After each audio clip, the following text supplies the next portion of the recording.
ni Chris ndini Trolexi Dataza kushinzisisa so naiti wana baby iwe atripata Batreyo nisisise Batreyo nisisise iwe Trolex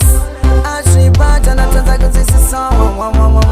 Pane rudo irika na kungo shandisana Pane rudo irika na kungo itisana Ndakadhibha unge Samson Shanti unditengere iPhone Ndikati okay inotenga iri Sony Shikanye Lutan ya woni Aiigaya Ndakadhibha unge Samson Shanti unditengere iPhone Ndikati okay inotenga iri Sony Shikanye Lutan ya woni Aisondidaiza achitiseni Asikubva musi uyu ndainziyani Zvipiko iwe ndaiwana kupi mari Apa kaitoti kanoda kuimba neni Tinongoti mwewe chinawe ngewa mupinda Apa anga apa kundidana kwava kumba Wakambozviona kupi naisimba Pakanga pasina wiki ndapa kumupimba Ndakadhibha unge Samson Shanti unditengere iPhone Ndikati okay inotenga iri Sony Shikanye Lutan ya woni Aiigaya Ndakadhibha unge Samson Shanti unditengere iPhone Ndikati okay inotenga iri Sony Shikanye Lutan ya woni Aitoda masini kupfura inini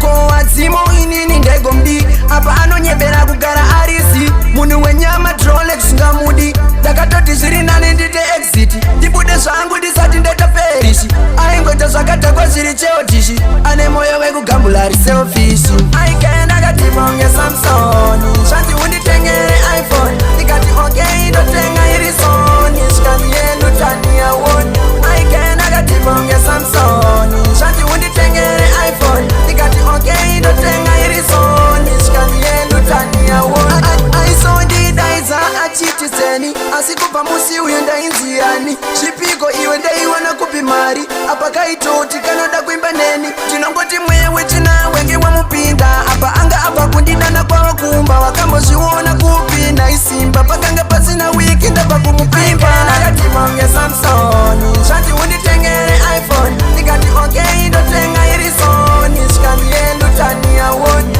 Aiigaya Ndakadhibha unge Samson Shanti unditengere iPhone Ndikati okay inotenga iri Sony Shikanye Lutan ya woni Aiigaya Ndakadhibha unge Samson Ndakadhibha unge Samson